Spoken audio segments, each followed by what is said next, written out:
খিদে, এ কটা ভাত খাবো নাকি? খাবার সামনে নিয়ে খাবারের নিন্দে করতে নেই মা, এগুলোই খেয়ে নি। তোর বাবা তো একটা দোকান দিয়েছে, দেখবি এক সময় আমাদের সমস্ত দুঃখ কষ্ট কেটে যাবে। ভালো লাগে না, রোজ রোজ হয় দুবেলা পান্তা খাও, না হলে কচু খাও। আমারও তো ইচ্ছে হয় একটু মাছ মাংস খেতে। সব সময় তো খাই খাই আসে কোথা থেকে তোর? এখন তো দুবেলা খাবার খেতে পাচ্ছিস, কদিন আগে তো সেটাও জুটতো না। মুখ বুজে খেয়ে নে। আহা গিন্নি, মেয়েটাকে এভাবে কেন বকছো?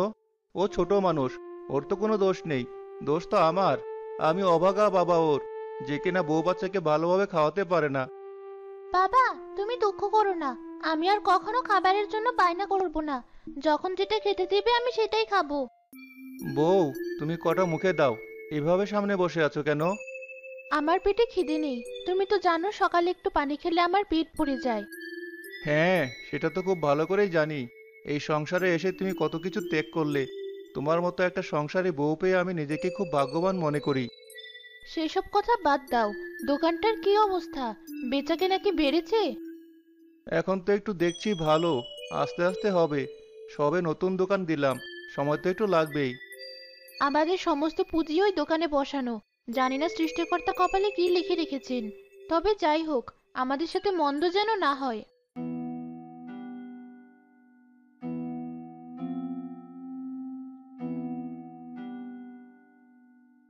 কিছু বুঝলে? বুঝলাম তো। কে বুঝলে? এটাই যে এবার এরা আমাদের থেকে ধনী হয়ে যাবে। যে করেই হোক, এদের আমাদের থেকে ধনী হতে দেওয়া চলবে না। এবার বাড়ি চলো।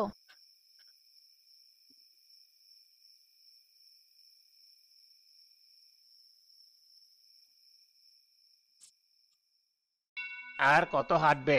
এত হাঁটলে তো পায়ে ব্যথা হয়ে যাবে। শেষে আমারই পা টিপে দিতে হবে। তোমার ওই মোটা মাথায় তো আর ভালো বুদ্ধি বের হবে না। ভাবতে দাও কি করে ওই দোকানটা দূর করা যায়। মাত্র তো দোকানটা শুরু করলো, কিছুদিন চালাক, তারপর না হয়। চুপ করবে তুমি, গাধা একটা। ওরা একেবারে ধনী হয়ে গেলে তখন ভেবো। শোনো, আজ রাতে সবাই যখন ঘুমিয়ে যাবে, তখন ওই দোকানে আমরা আগুন ধরিয়ে দেব।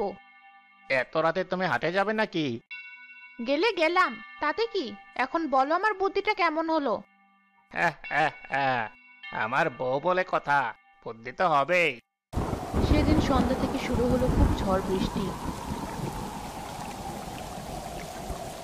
মা, ঘরে তো মনে হয় এবারে থাকা যাবে না। দেখো কত বৃষ্টির পানি আসছে ঘরে। বিছানা জিনিসপত্র তো সব ভিজে যাচ্ছে। এত ঝড়ে না জানি ঘরটা কখন উড়ে যায়। আমার যে খুব ভয় করছে মা। ভয় নেই মা, কিচ্ছু হবে না। আয়, এখানে গুটিয়ে বসি। আমি আছি তো, কিসের ভয়? মা, বাবা কি করে আজ বাড়ি ফিরবে এই ঝড় বৃষ্টির ভেতরে? আমারও যে খুব চিন্তা হচ্ছে। মানুষটা কি আজ বাড়ি ফিরতে পারবে? বাড়ি ফিরতে না পারলেও সমস্যা নেই, দোকানের ভেতরে থাকবে না হয়। কি ঝড় উঠলো! তাড়াতাড়ি দোকানটা বন্ধ করতে হবে, না হলে মালামালগুলো সব নষ্ট হয়ে যাবে। এমন অবস্থায় বাড়িতে ফিরতে পারবো না। আজ না হয় দোকানের ভেতরেই থেকে যাব।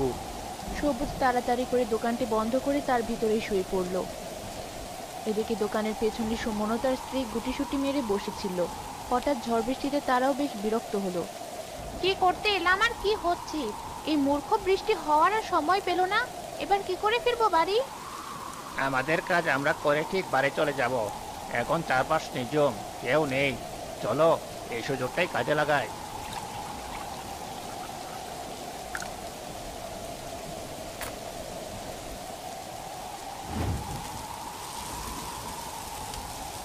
তাড়াতাড়ি চলো এবার, না হলে কেউ দেখে ফেললে সর্বনাশ হয়ে যাবে।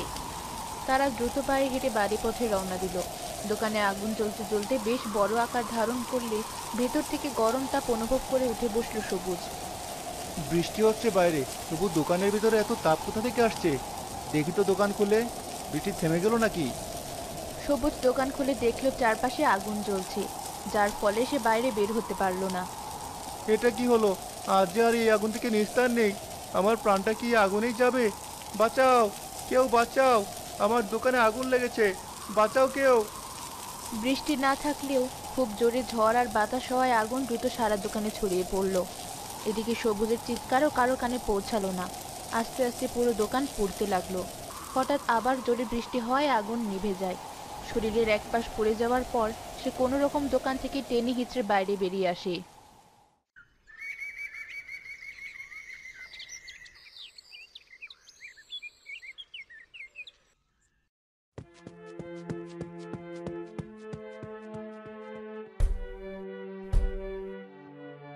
ভাবি, ও ভাবি, ভাবি তাড়াতাড়ি দরজাটা খোলো, সর্বনাশ হয়ে গেছে। সারা রাত ঘুমাতে পারিনি বৃষ্টির জন্য, এত সকালে আবার কে এসে দরজায় শব্দ করে? আরে মুহিব ভাই, তুমি যে এত সকাল সকাল কি হয়েছে? ভাবি, সর্বনাশ হয়ে গেছে। সবুজ ভাইয়ের দোকান রাতে আগুনে পুড়ে গেছে।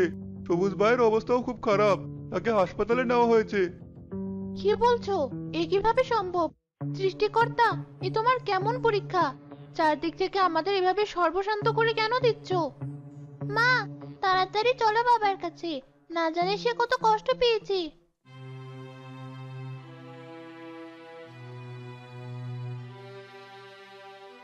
বাবা, চোখ খোলো। এখন ওনাকে ডেকো না মা, ওনার অবস্থা খুব বেশি ভালো না, একটু বিশ্রাম নিক।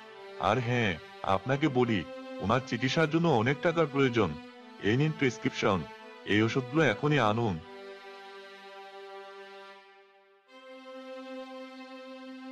কি হবে এবার? কি করব? ঘরে আজকের খাওয়ার মতো যার অবস্থা নেই, সে এত টাকা কোথায় পাবে? মা, আমাদের সেই সম্বল বলতে তো আরেকটা জিনিস আছে, আমাদের ধবলি। তুমি ওকে বিক্রি করে বাবার চিকিৎসা করাও। হ্যাঁ, এটা ছাড়া আর কোনো পথও নেই। তোর শখের ধবলিকে যে এবার বিক্রি করতে হবে।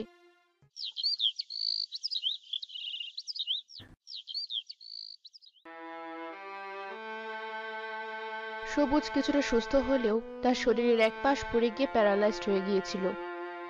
রিনা ইটের ভাটায় কাজ করে বেশ কষ্ট করে সংসার চালায়, পাশাপাশি তার বাড়ির সাথে এক টুকরো জমিতে কিছু গমও লাগিয়েছিল সে।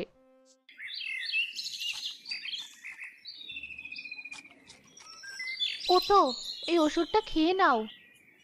তোমাকে কতবার বলেছি আমার জন্য ওষুধ আর এনো না। এত কষ্ট করে রোদে পুড়ে ভাটায় কাজ করছো, টাকাগুলো রেখে দাও, অসময়ে কাজে লাগবে। চাচা, তোমরা? কেন, আমরা কি তোদের বাড়িতে আসতে পারি না? না হয় জমি জমা নিয়ে একটু ঝগড়া লেগেছিল তোর বাবার সাথে, তাই বলি কি তোরা আমাদের পর? তোরা তো আমাদের আপনজন। না, তোমরা তো আমাদের বাড়িতে আসো না। বাবা এতদিন বিছানায় পড়ে থাকলো, একদিনও আসোনি, তাই জিজ্ঞাসা করলাম। হ্যাঁ, আসেনি, তখন রাগ ছিল তাই। যাই হোক, যে কথা বলতে এসেছি, জমিতে তো দেখছি ভালোই গম হয়েছে। এবার গম উঠিয়ে তোমরা আর ওই জমিতে চাষ দেবে না। কেন ভাই? জমিটা হিসাব মতো আমাদের, কষ্ট করে চাষ করেছে বলে এবার ছাড় দিলাম। পরিত্যক্ত জমি ছিল ওটা, এত কষ্ট করে আমি আর মা জমিটা ঠিক করলাম, আর এখন বলছো জমিটা তোমরা নিয়ে নেবে? এত ছোট একটা মেয়ে কেমন মুখে মুখে তর্ক করে দেখো। তোদের বলার কথা বলে গেলাম, বাকিটা সময় হলে আমরা বুঝে নেব। বাড়ি চলো এবার। শুনলে তো তোমার ভাই কি বলে গেল? কিভাবে চালাবো আমরা এই অভাবের সংসার? না খেয়ে তিনজনেই ঘরের ভিতরে না হয় মরবো, তারপরে ও যা বলে তাই শোনাবো। মানুষ হিসাবে ও যে বেশি সুবিধার না, কখন কোথা থেকে ক্ষতি করবে বুঝতেও পারবে না।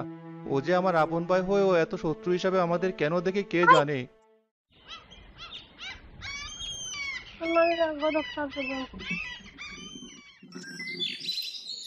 পরের দিন সকালে রিনা কাজে চলে গেলে তরি বাড়ির সব কাজ গুছিয়ে বারান্দায় বসলো। আমাদের জীবনটা কত অদ্ভুত। সব গরিব মানুষের জীবনে কি এত কষ্ট? ভাঙা ছাদ, দুবেলা খাবার, আর ময়লা ছেঁড়া পোশাক।